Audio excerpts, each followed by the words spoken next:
એક દિવસ હું સવારમાં મારી ઇનોવા લઈને મારા વિસ્તારનું પણ તમારી પાસે તો ફંટી હતી, ઇનોવા ક્યાંથી આવી? મારા વિસ્તારમાં રોડ બનાવવાની આવશ્યકતા હતી એટલે ઉપરથી એની ગ્રાન્ટ પાસ થઈ. એટલે એ ગ્રાન્ટના પૈસા તમે તમારા પર્સનલ યુઝમાં વાપરી નાખ્યા એમ ને? ના, તો રોડ બનાવવાની જરૂર હતી તો તમે જ્યાં રોડ બનાવો છો ત્યાં થોડું ખોદી અને સળિયા લગાવી. સળિયાના પૈસા પચાવી પડ્યા એમ ને? ના, તો એટલે જ્યારે આ પ્રોસેસ ચાલુ હતી ત્યારે ખોદતી વખતે એક સોનાનો ખડો અમને મળી આવ્યો. ઈ તમે ગપચાવી દીધો એમ ને?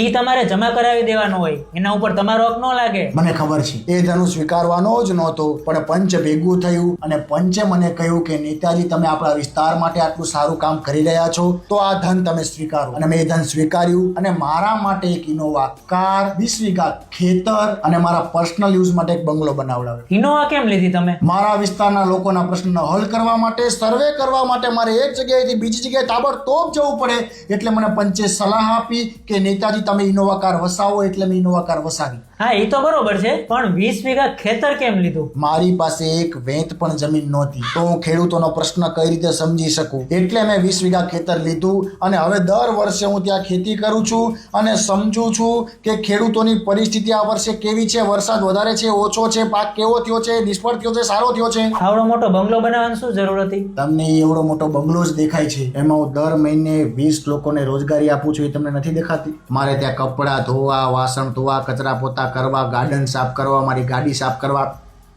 સોલર પેનલ ધોવા, આવા જાત જાતના મેં 20 કામ માટે અલગ અલગ લોકોને રાખ્યા છે અને 20 લોકોને રોજગારી આપું છું. અને મારો તો એવો ટાર્ગેટ છે કે જ્યાં સુધી હું સત્તામાં છું ત્યાં સુધી એક ફાર્મ હાઉસ વસાવું અને હજી એક વિલા વસાવી લઉં, એટલે હું દર મહિને 60 લોકોને રોજગારી આપી શકું. આ બધું જ કરવાની સલાહ મને મારા પંચે આપેલી. આ પંચમાં છે કોણ કોણ, એ જણાવશો મને નેતાજી? જી, મારા પપ્પા, મમ્મી, મારા મોટા ભાઈ, ભાભી અને મારા સગા કાકા. આ પંચમાં 5 લોકો છે.